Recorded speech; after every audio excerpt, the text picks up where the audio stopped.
today's news and sport next here on BBC One. Lisa Tarbuck's in the chair for Have I Got News For You in just under 10 minutes on BBC Two. And George Best Night continues on BBC Choice now with Parkinson. It's all happening this Saturday night on the BBC. Only one channel has thrillers to make the whole country jump.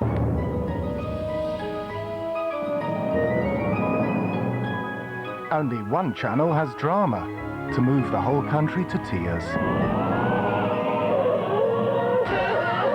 Only one channel has movies to make the whole country gasp. And as for comedy, well, only one channel will have the whole country screaming with laughter.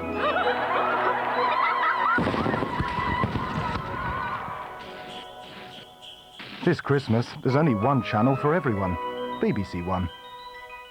What do I do again, Dad? Remember, decoration is preparation, so start with a really rough sandpaper and working with the grain, keep going till it becomes smooth. What then? Well then, do the same with a finer paper.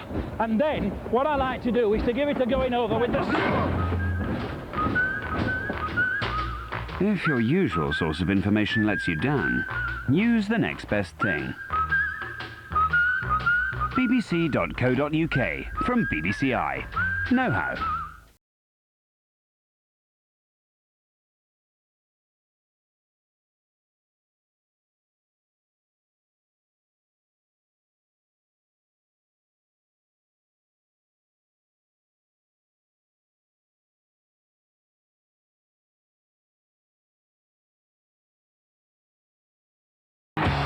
The BBC Sports Personality of the Year. Tomorrow at 8 on BBC One.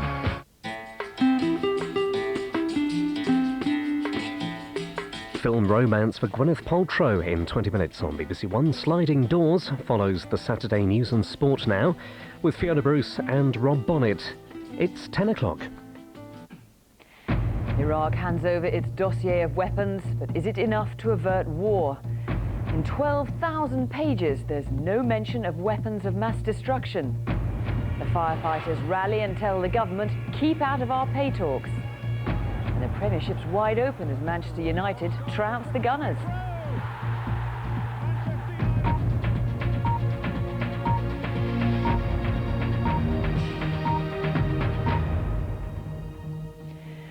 Good evening. A 12,000-page document and several CD-ROMs, all to tell the world that Iraq has no weapons of mass destruction. The huge dossier detailing Iraq's weapons programs was handed to the United Nations this evening. Meanwhile, President Saddam Hussein has tonight publicly apologized to the Kuwaiti people for invading their country 12 years ago. From Baghdad, Ben Brown. There was sheer pandemonium as journalists and camera crews from all around the world tried to get a glimpse of the long-awaited weapons declaration. The Iraqis were anxious to show it off to the press, but they hadn't expected this. Eventually, we were led down a long corridor into the room where the declaration was laid out on a table. 11,807 pages in all, plus CD-ROMs. We weren't allowed to look at the contents. Well, this is the declaration the world has been waiting to see. Thousands and thousands of pages in English and in Arabic. They could make the difference between war and peace. The Iraqis say their declaration is accurate, full and complete. Not so, claim the Americans, because in all of this table full of paper, Iraq does not admit to having any weapons of mass destruction. If the intention of the United States and Great Britain is to disarm Iraq, I think this declaration satisfies the Article 3 of Resolution 1441. If the United States have the minimum level of fairness and braveness, it should accept the report and says, yes, this is the truth. And then the dramatic moment when the declaration was finally handed over to the United Nations here in Baghdad. Boxloads of it. There's no going back now, for better or for worse. This is Iraq's statement to the world on its chemical, biological and nuclear programs.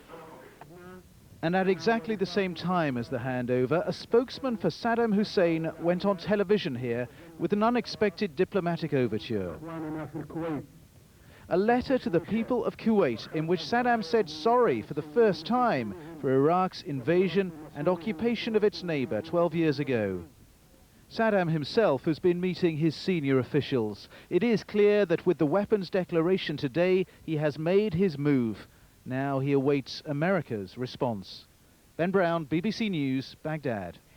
President Bush said the United States would thoroughly examine the declaration for its honesty and completeness, and that would take some time.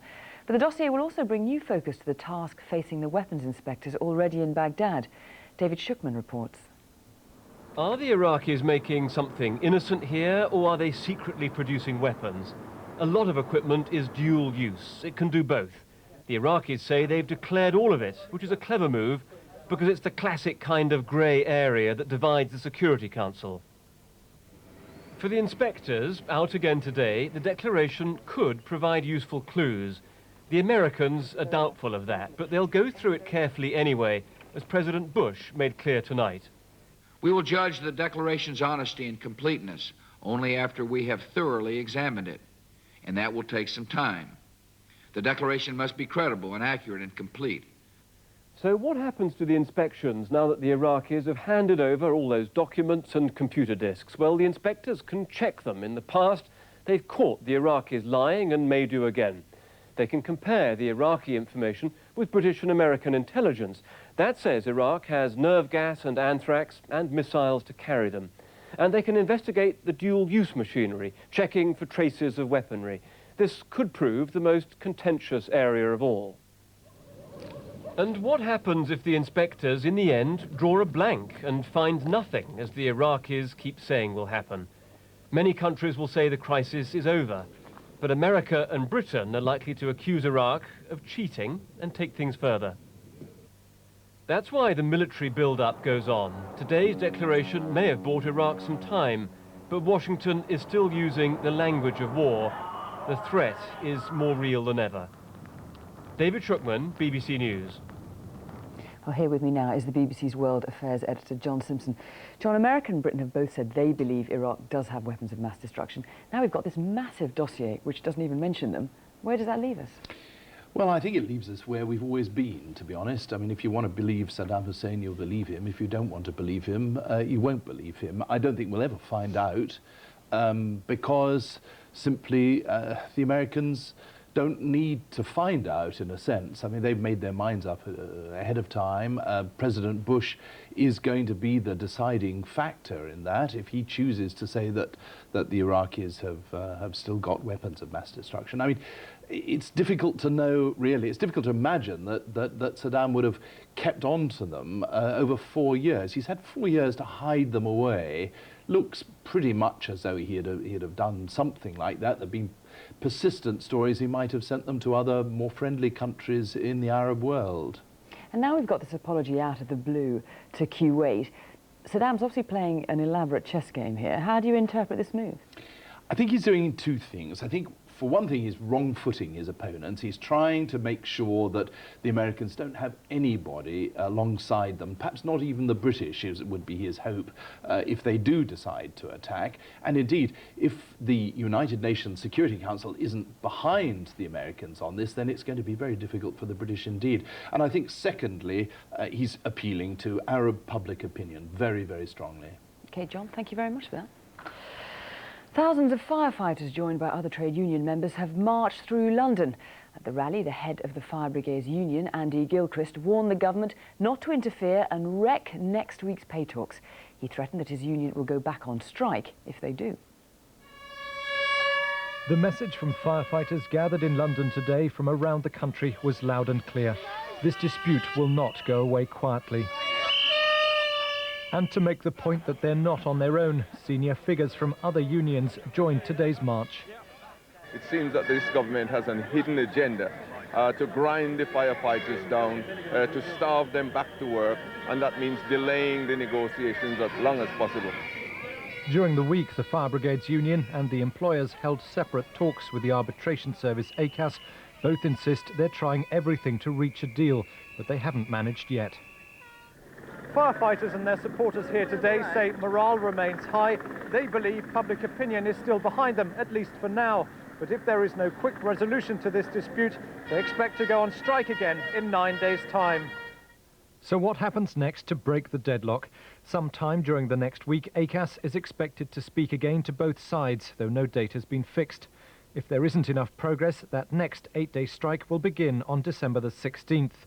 And on that same day, the Bain Report, the independent review of pay and conditions for firefighters, is to be published. But the union maintains the report is irrelevant to negotiations. It accuses the government of wrecking the best chance yet of reaching a deal. And at the rally ending today's march, there was a warning from the podium. If this government has the reckless audacity to intervene and wreck a process through ACAS, then most certainly we will be back on strike because we're going to win this pay dispute. Thank you very much. Not the sort of language to suggest a resolution to this dispute is any closer. Daniel Bircher, BBC News. 48-year-old man from Kent who's charged with 9 rapes across the southeast of England has been remanded in custody. Anthony Imiela, who was charged last night, appeared before magistrates in Canterbury this morning. After 4 days of questioning, Anthony Imiela was brought to Canterbury Magistrates Court to face the charges against him. The rape of 4 girls and 5 women over the past year.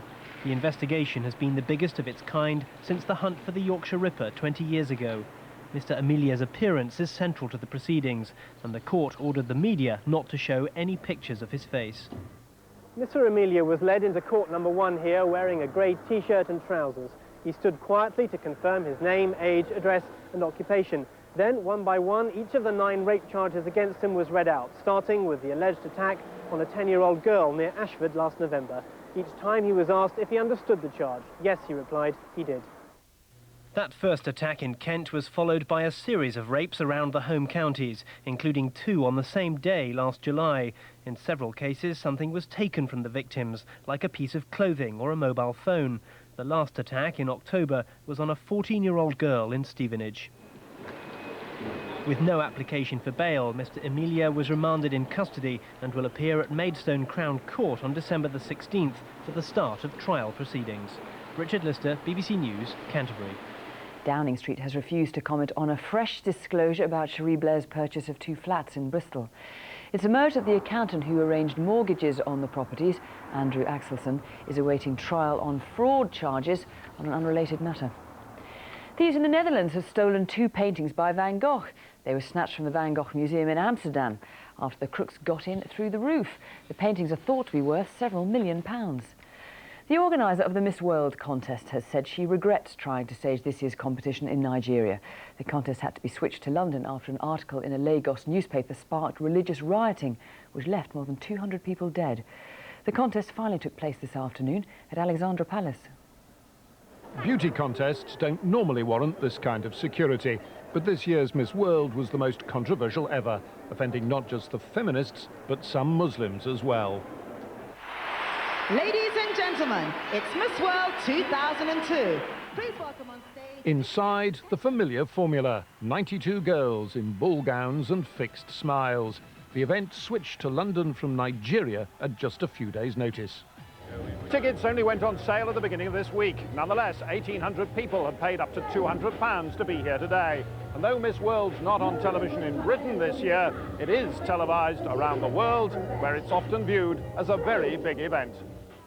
The Nigerian government hoped hosting the contest would boost tourism and the country's international prestige. Instead, it sparked riots in the country's Muslim north, which devastated property and left over 200 dead.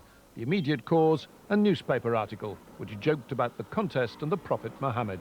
I regret going to Nigeria because I think that the message was a very mixed one that came out of Nigeria, and I think that's sad for Nigeria, but the intentions were good and the people in Nigeria were fantastic. In the event, the crown went to Miss Turkey, ironically representing a country which itself has a largely Muslim population. Next year, there could be more controversy. The contest is being held in China. Nick Hyam, BBC News, North London. Ladies and gentlemen, Miss World 2002. Now with news of an important win for Manchester United in the Premiership and the rest of today's sport, here's Rob Bonnet. Thanks, Fiona. Good evening to you. Well, lunchtime kick-off today at Old Trafford for one of the most eagerly awaited fixtures of any Premiership season, with a result, Manchester United 2, Arsenal 0, that underlined the quality of United's recent return to form. It was Also, the first time that Arsenal had failed to score in 56 league games.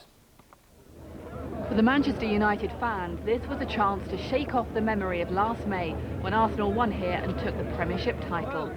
In the crowd, though, the United casualty list has been part of the problem for the home side this season.